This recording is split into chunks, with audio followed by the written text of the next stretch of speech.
The mask. Camilla, you, sir, should unmask. Stranger indeed, Cassilda, indeed it's time. We all have laid aside disguise but you. Stranger, I wear no mask. Camilla, terrified, aside to Cassilda. No mask, no mask. Part 1. Although I knew nothing of chemistry, I listened, fascinated. He picked up an Easter lily which Geneviève had brought that morning from Notre Dame and dropped it into the basin. Instantly, the liquid lost its crystalline clearness. For a second, the lily was enveloped in a milk-white foam, which disappeared, leaving the fluid opalescent. Changing tints of orange and crimson played over the surface, and then what seemed to be a ray of pure sunlight struck through from the bottom, where the lily was resting. At the same instant, he plunged his hand into the basin and drew out the flower. "There is no danger," he explained. "If you choose the right moment, that golden ray is the signal." He held the lily toward me, and I took it in my hand. It had turned to stone, to the purest marble. "You see," he said, "it is without a flaw. What sculptor could reproduce it?" The marble was white as snow, but in its depths the veins of the lily were tinged with palest azure, and a faint flush lingered deep in its heart. "Don't ask me the reason of that," he smiled, noticing my wonder. "I have no idea why the veins and heart are tinted, but they always are. Yesterday I tried one of Genevieve's gold fish. There it is." The fish looked as if sculptured in marble, but if you held it to the light, the stone was beautifully veined with a faint blue, and from somewhere within came a rosy light like the tint which slumbers in an opal. I looked into the basin. Once more it seemed filled with clearest crystal. "If I should touch it now?" I demanded. "I don't know," he replied, "but you had better not try." "There is one thing I'm curious about," I said, "and that is where the ray of sunlight came from." "It looked like a sunbeam, true enough," he said. "I don't know, it always comes when I immerse any living thing. Perhaps," he continued, smiling, "perhaps it is the vital spark of the creature escaping to the source from whence it came." I saw he was mocking, and threatened him with a maul stick, but he only laughed and changed the subject. "Stay to lunch. Geneviève will be here directly." "I saw her going to early mass," I said, "and she looked as fresh and sweet as that lily before you destroyed it." "Do you think I destroyed it?" said Boris gravely. "Destroyed, preserved, how can we tell?" We sat in the corner of a studio near his unfinished group of the Fates. He leaned back on the sofa, twirling a sculptor's chisel and squinting at his work. "By the way," he said, "I have finished pointing up that old academic Ariadne, and I suppose it will have to go to the salon. It's all I have ready this year, but after the success the Madonna brought me I feel ashamed to send a thing like that." The Madonna, an exquisite marble for which Geneviève had sat, had been the sensation of last year's salon. I looked at the Ariadne. It was a magnificent piece of technical work, but I agreed with Boris that the world would expect something better of him than that. Still, it was impossible now to think of finishing in time for the salon that splendid, terrible group half shrouded in the marble behind me. The Fates would have to wait. We were proud of Boris Yvrain. We claimed him, and he claimed us on the strength of his having been born in America, although his father was French and his mother was a Russian. Everyone in the Beaux Arts called him Boris. And yet there were only two of us whom he addressed in the same familiar way, Jack Scott and myself. Perhaps my being in love with Geneviève had something to do with his affection for me. Not that it had ever been acknowledged between us. But after all was settled, and she had told me with tears in her eyes that it was Boris whom she loved, I went over to his house and congratulated him. The perfect cordiality of that interview did not deceive either of us, I always believed, although to one at least it was a great comfort. I do not think he and Geneviève ever spoke of the matter together, but Boris knew. Geneviève was lovely. The Madonna-like purity of her face might have been inspired by the Sanctus in Gounod's Mass, but I was always glad when she changed that mood for what we called her April maneuvers. She was often as variable as an April day. In the morning grave, dignified and sweet, at noon laughing, capricious, at evening whatever one least expected. I preferred her so rather than in that Madonna-like tranquility which stirred the depths of my heart. I was dreaming of Geneviève when he spoke again. "What do you think of my discovery, Alec?" "I think it wonderful.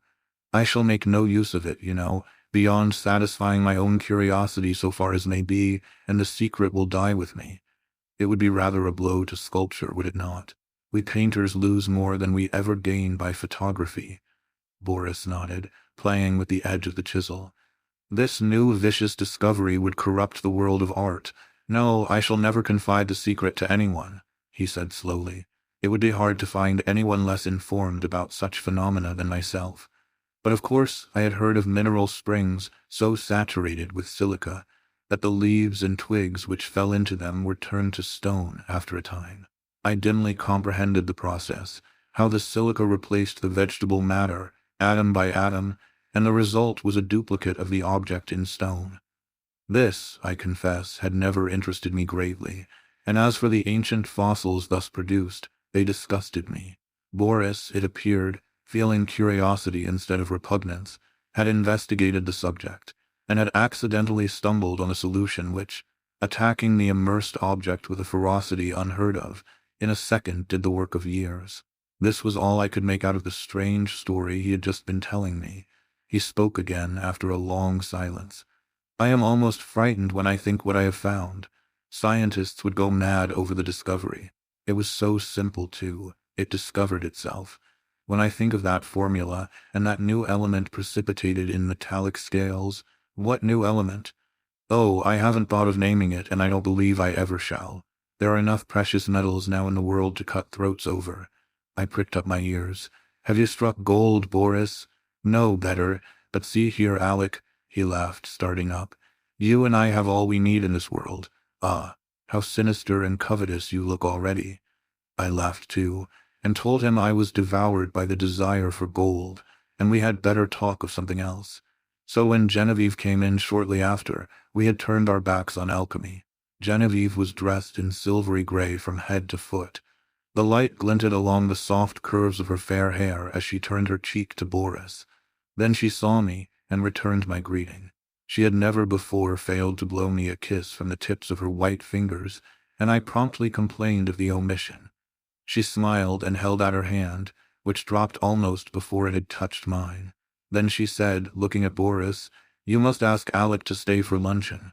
This also was something new. She had always asked me herself until today. "I did," said Boris shortly. "And you said yes, I hope?" She turned to me with a charming, conventional smile. I might have been an acquaintance of the day before yesterday. I made her a low bow. "J'avais bien l'honneur, madame," but refusing to take up our usual bantering tone, she murmured a hospitable commonplace and disappeared. Boris and I looked at one another. "I had better go home, don't you think?" I asked. "Hanged if I know," he replied frankly. While we were discussing the advisability of my departure, Geneviève reappeared in the doorway without her bonnet. She was wonderfully beautiful, but her color was too deep and her lovely eyes were too bright. She came straight up to me and took my arm. "Luncheon is ready. Was I cross, Alec? I thought I had a headache, but I haven't. Come here, Boris," and she slipped her other arm through his. "Alec knows that after you there is no one in the world whom I like as well as I like him, so if he sometimes feels snubbed it won't hurt him." "Allah ben Hur," I cried, "who says there are no thunderstorms in April?" "Are you ready?" chanted Boris. "I ready," and arm in arm we raced into the dining room, scandalizing the servants. After all, we were not so much to blame. Geneviève was 18, Boris was 23, and I not quite 21. Part 2. Some work that I was doing about this time on the decorations for Genevieve's boudoir kept me constantly at the quaint little hotel in the Rue Saint-Cécile. Boris and I in those days labored hard, but as we pleased, which was fitfully, and we all three, with Jack Scott, idled a great deal together. One quiet afternoon I had been wandering alone over the house examining curios, prying into odd corners, bringing out sweetmeats and cigars from strange hiding places, and at last I stopped in the bathing room. Boris, all over clay, stood there washing his hands.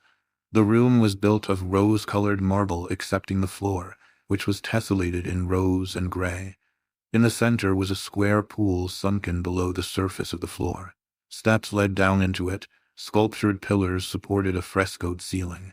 A delicious marble Cupid appeared to have just alighted on his pedestal at the upper end of the room. The whole interior was Boris' work and mine. Boris, in his working clothes of white canvas, scraped the traces of clay and red modeling wax from his handsome hands, and coquetted over his shoulder with the Cupid. I see you, he insisted. Don't try to look the other way and pretend not to see me. You know who made you, little humbug.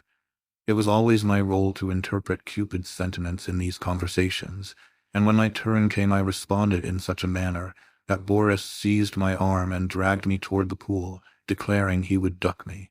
Next instant he dropped my arm and turned pale. Good God, he said, I forgot the pool is full of the solution. I shivered a little, and dryly advised him to remember better where he had stored the precious liquid. In heaven's name, why do you keep a small lake of that gruesome stuff here of all places? I asked. I want to experiment on something large, he replied. On me, for instance. Ah, that came too close for jesting. But I do want to watch the action of that solution on a more highly organized living body. There is that big white rabbit, he said, following me into the studio. Jack Scott, wearing a paint-stained jacket, came wandering in, appropriated all the oriental sweetmeats he could lay his hands on, looted the cigarette case, and finally he and Boris disappeared together to visit the Luxembourg Gallery, where a new silver bronze by Rodin and a landscape of Monet's were claiming the exclusive attention of artistic France. I went back to the studio and resumed my work. It was a Renaissance screen, which Boris wanted me to paint for Genevieve's boudoir. But the small boy who was unwillingly dawdling through a series of poses for it today refused all bribes to be good. He never rested an instant in the same position, and inside of 5 minutes I had as many different outlines of the little beggar. Are you posing, or are you executing a song and dance, my friend? I inquired. Whichever monsieur pleases, he replied, with an angelic smile. Of course I dismissed him for the day, and of course I paid him for the full time, that being the way we spoil our models. After the young imp had gone, I made a few perfunctory daubs at my work, but was so thoroughly out of humor that it took me the rest of the afternoon to undo the damage I had done. So at last I scraped my palette, stuck my brushes in a bowl of black soap, and strolled into the smoking room. I really believe that, excepting Genevieve's apartments, no room in the house was so free from the perfume of tobacco as this one. It was a queer chaos of odds and ends, hung with threadbare tapestry. A sweet-toned old spinet in good repair stood by the window. There were stands of weapons, some old and dull, others bright and modern, festoons of Indian and Turkish armor over the mantel, 2 or 3 good pictures, and a pipe rack. It was here that we used to come for new sensations in smoking. I doubt if any type of pipe ever existed which was not represented in that rack. When we had selected one, we immediately carried it somewhere else and smoked it, for the place was, on the whole, more gloomy and less inviting than any in the house. But this afternoon, the twilight was very soothing. The rugs and skins on the floor looked brown and soft and drowsy. The big couch was piled with cushions. I found my pipe and curled up there for an unaccustomed smoke in the smoking room. I had chosen one with a long, flexible stem, and lighting it fell to dreaming. After a while it went out, but I did not stir. I dreamed on and presently fell asleep. I awoke to the saddest music I had ever heard. The room was quite dark. I had no idea what time it was. A ray of moonlight silvered one edge of the old spinet, and the polished wood seemed to exhale the sounds as perfume floats above a box of sandalwood. Someone rose in the darkness, and came away weeping quietly, and I was fool enough to cry out, Geneviève. She dropped at my voice, and I had time to curse myself while I made a light and tried to raise her from the floor. She shrank away with a murmur of pain. She was very quiet and asked for Boris. I carried her to the divan and went to look for him, but he was not in the house, and the servants were gone to bed. Perplexed and anxious, I hurried back to Geneviève. She lay where I had left her, looking very white. I can't find Boris nor any of the servants, I said. I know, she answered faintly. Boris has gone to EPT with Mr. Scott. I did not remember when I sent you for him just now. But he can't get back in that case before tomorrow afternoon, and are you hurt? Did I frighten you into falling? What an awful fool I am, but I was only half awake. Boris thought you had gone home before dinner. Do please excuse us for letting you stay here all this time. I have had a long nap, I laughed, so sound that I did not know whether I was still asleep or not when I found myself staring at a figure that was moving toward me and called out your name. Have you been trying the old spinet? You must have played very softly. I would tell 1,000 more lies worse than that one to see the look of relief that came into her face. She smiled adorably and said in her natural voice, "Alec, I tripped on that wolf's head, and I think my ankle is sprained. Please call Marie and then go home." I did as she bade me, and left her there when the maid came in. Part 3. At noon next day when I called, I found Boris walking restlessly about his studio. "Geneviève is asleep just now," he told me. "The sprain is nothing, but why should she have such a high fever? The doctor can't account for it, or else he will not," he muttered. "Geneviève has a fever?" I asked. "I should say so, and has actually been a little light-headed at intervals all night. The idea. Gay little Geneviève without a care in the world, and she keeps saying her heart's broken and she wants to die."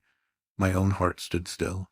Boris leaned against the door of his studio, looking down, his hands in his pockets, his kind, keen eyes clouded, a new line of trouble drawn over the mouth's good mark that made the smile.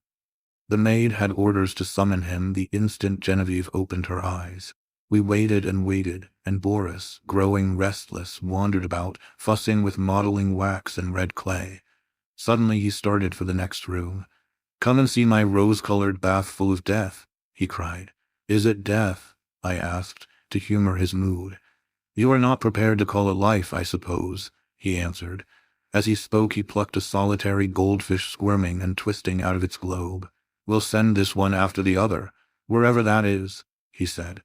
There was feverish excitement in his voice. A dull weight of fever lay on my limbs and on my brain as I followed him to the fair crystal pool with its pink-tinted sides, and he dropped the creature in. Falling, its scales flashed with a hot orange gleam in its angry twistings and contortions. The moment it struck the liquid, it became rigid and sank heavily to the bottom. Then came the milky foam, the splendid hues radiating on the surface, and then the shaft of pure serene light broke through from seemingly infinite depths. Boris plunged in his hand and drew out an exquisite marble thing, blue-veined, rose-tinted, and glistening with opalescent drops. "Child's play," he muttered, and looked wearily, longingly at me, as if I could answer such questions. But Jack Scott came in and entered into the game, as he called it with ardor. Nothing would do but to try the experiment on the white rabbit then and there. I was willing that Boris should find distraction from his cares, but I hated to see the life go out of a warm, living creature, and I declined to be present. Picking up a book at random, I sat down in the studio to read. Alas, I had found The King in Yellow. After a few moments, which seemed ages, I was putting it away with a nervous shudder when Boris and Jack came in bringing their marble rabbit. At the same time the bell rang above, and a cry came from the sick room. Boris was gone like a flash, and the next moment he called, "Jack, run for the doctor, bring him back with you. Alec, come here." I went and stood at her door. A frightened maid came out in haste and ran away to fetch some remedy. Geneviève, sitting bolt upright, with crimson cheeks and glittering eyes, babbled incessantly and resisted Boris' gentle restraint. He called me to help. At my first touch she sighed and sank back, closing her eyes, and then, as we still bent above her, she opened them again, looked straight into Boris' face, poor fever-crazed girl, and told her secret. At the same instant, our 3 lives turned into new channels. The bond that held us so long together snapped forever, and a new bond was forged in its place. For she had spoken my name, and as the fever tortured her, her heart poured out its load of hidden sorrow. Amazed and dumb, I bowed my head, while my face burned like a live coal, and the blood surged in my ears, stupefying me with its clamor. Incapable of movement, incapable of speech, I listened to her feverish words in an agony of shame and sorrow. I could not silence her, I could not look at Boris. Then I felt an arm upon my shoulder, and Boris turned a bloodless face to mine. "It is not your fault, Alec. Don't grieve so if she loves you." But he could not finish. And as the doctor stepped swiftly into the room, saying, "Ah, the fever," I seized Jack Scott and hurried him to the street, saying, "Boris would rather be alone." We crossed the street to our own apartments, and that night, seeing I was going to be ill too, he went for the doctor again. The last thing I recollect with any distinctness was hearing Jack say, "For heaven's sake, doctor, what ails him to wear a face like that?" And I thought of The King in Yellow and the pallid mask. I was very ill, for the strain of 2 years which I had endured since that fatal May morning when Geneviève murmured, "I love you, but I think I love Boris best," told on me at last. I had never imagined that it could become more than I could endure. Outwardly tranquil, I had deceived myself. Although the inward battle raged night after night, and I, lying alone in my room, cursed myself for rebellious thoughts unloyal to Boris and unworthy of Geneviève, the morning always brought relief, and I returned to Geneviève and to my dear Boris with a heart washed clean by the tempests of the night. Never in word or deed or thought, while with them, had I betrayed my sorrow even to myself. The mask of self-deception was no longer a mask for me. It was a part of me. Night lifted it, laying bare the stifled truth below. But there was no one to see except myself, and when the day broke the mask fell back again of its own accord.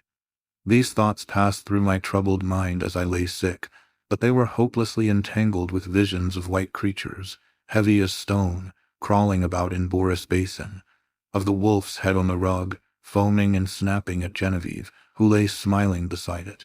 I thought, too, of the king in yellow wrapped in the fantastic colors of his tattered mantle, and that bitter cry of Cassilda, "Not upon us, O king, not upon us."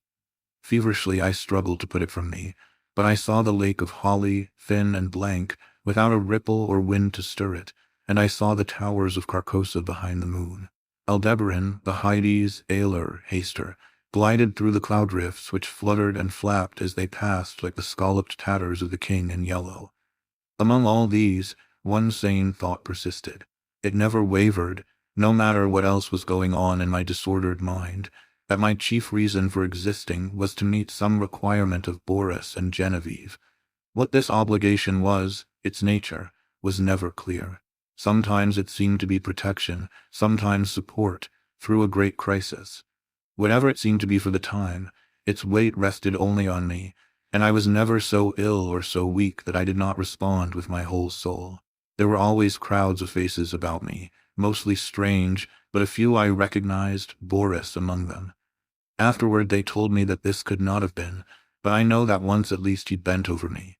It was only a touch, a faint echo of his voice. Then the clouds settled back on my senses, and I lost him, but he did stand there and bend over me once at least.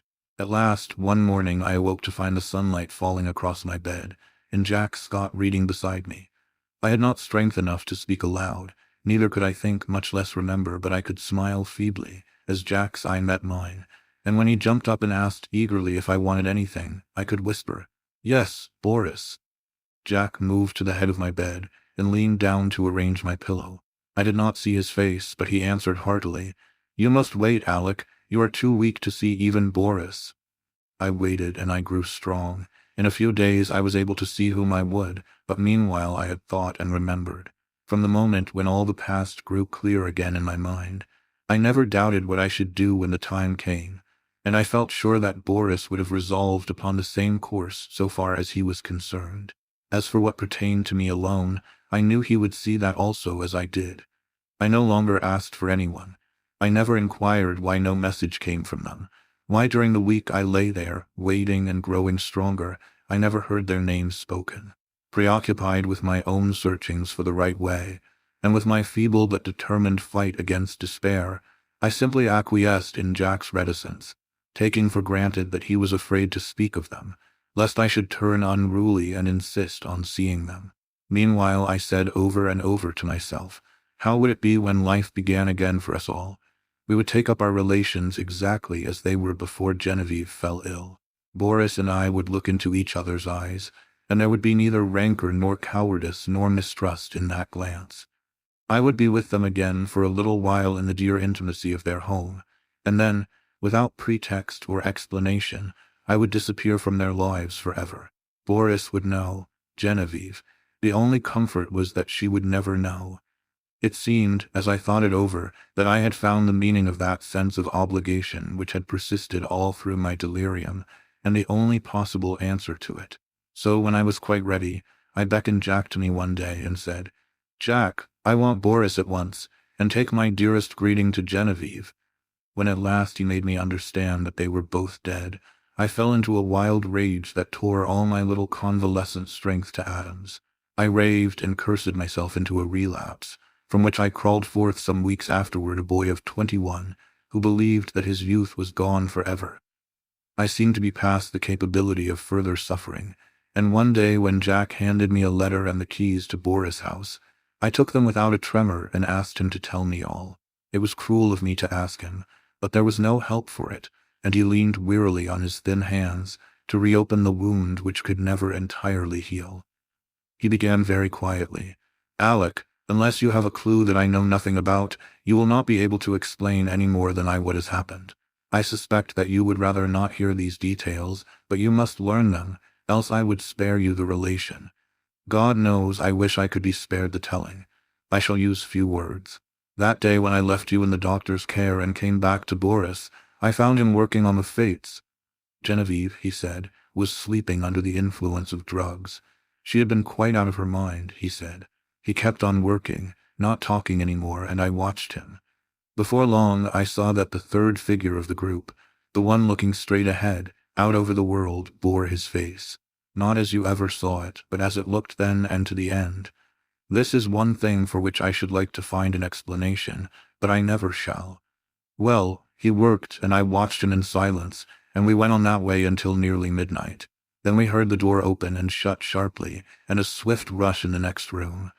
Boris sprang through the doorway and I followed, but we were too late. She lay at the bottom of the pool, her hands across her breast. Then Boris shot himself through the heart. Jack stopped speaking. Drops of sweat stood under his eyes, and his thin cheeks twitched. I carried Boris to his room. Then I went back and let that hellish fluid out of the pool, and turning on all the water, washed the marble clean of every drop. When at length I dared descend the steps, I found her lying there as white as snow. At last, when I had decided what was best to do, I went into the laboratory, and first emptied the solution in the basin into the waste pipe. Then I poured the contents of every jar and bottle after it. There was wood in the fireplace, so I built a fire, and breaking the locks of Boris' cabinet, I burnt every paper, notebook, and letter that I found there. With a mallet from the studio, I smashed to pieces all the empty bottles. Then loading them into a coal scuttle, I carried them to the cellar and threw them over the red-hot bed of the furnace. 6 times I made the journey, and at last not a vestige remained of anything which might again aid in seeking for the formula which Boris had found. Then at last I dared call the doctor. He is a good man, and together we struggled to keep it from the public. Without him, I never could have succeeded.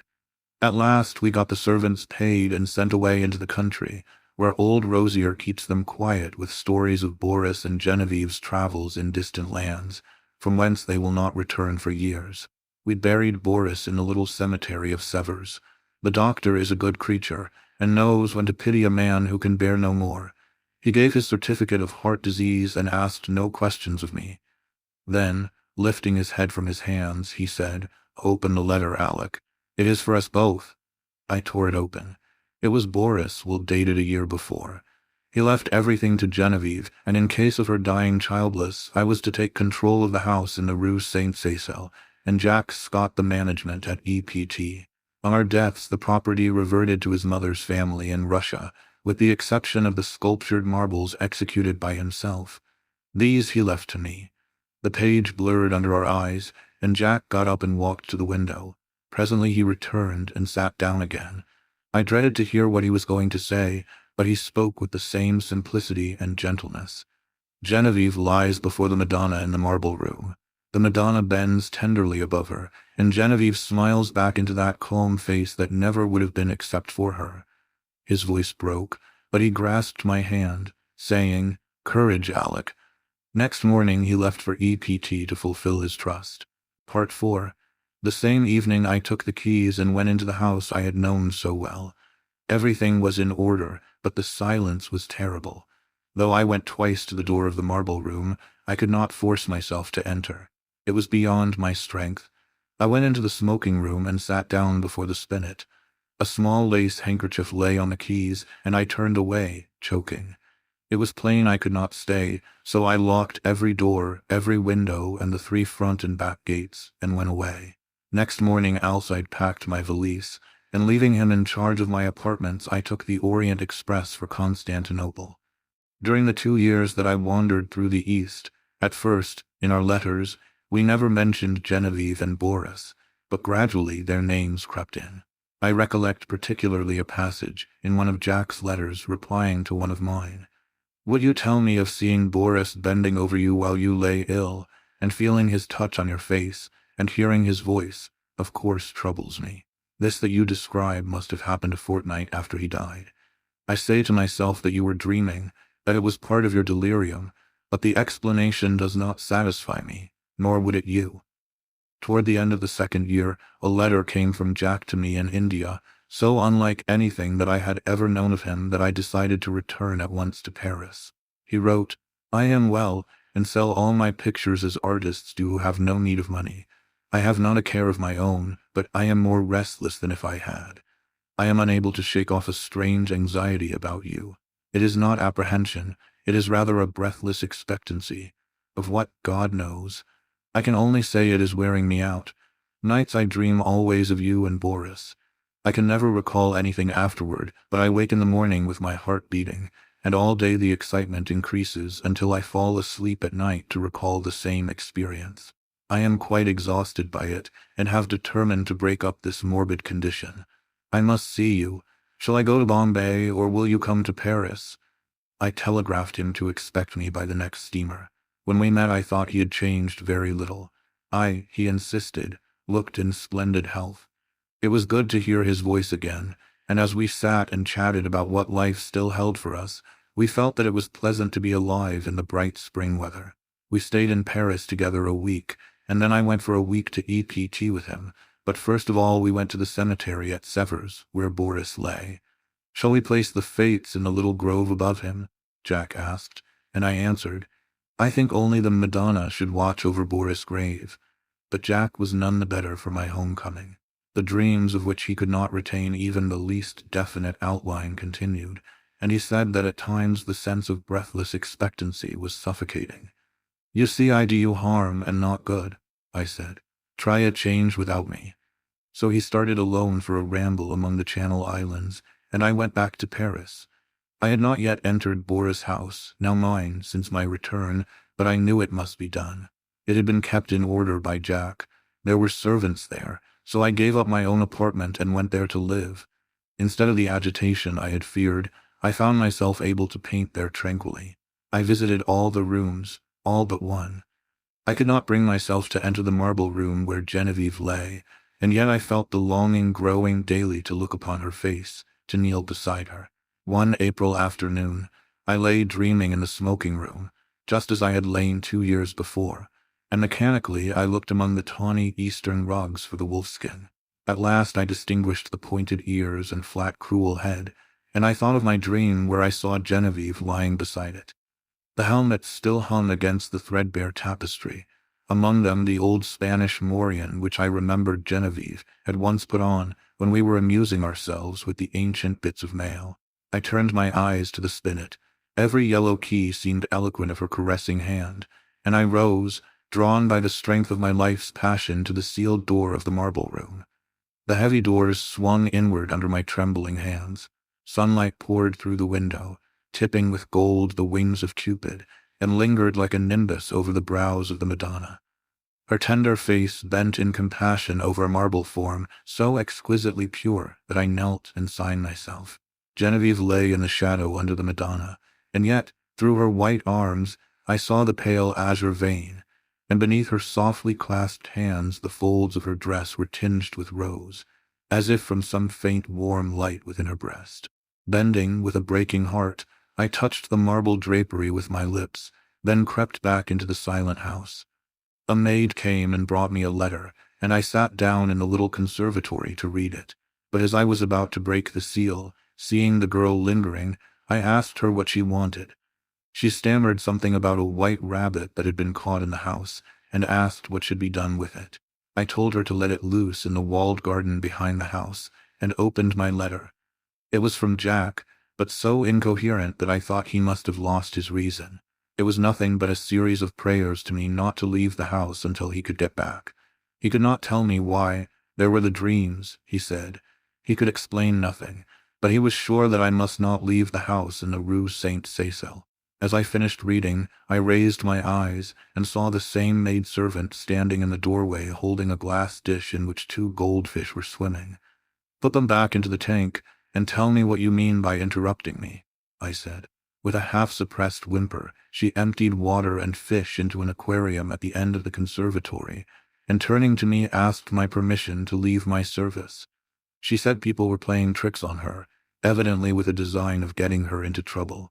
The marble rabbit had been stolen, and a live one had been brought into the house. The 2 beautiful marble fish were gone, and she had just found those common live things flopping on the dining room floor. I reassured her and sent her away, saying I would look about myself. I went into the studio. There was nothing there but my canvases and some casts, except the marble of the Easter lily. I saw it on a table across the room. Then I strode angrily over to it. But the flower I lifted from the table was fresh and fragile, and filled the air with perfume. Then suddenly I comprehended, and sprang through the hallway to the marble room. The doors flew open. The sunlight streamed into my face, and through it, in a heavenly glory, the Madonna smiled, as Geneviève lifted her flushed face from her marble couch and opened her sleepy eyes.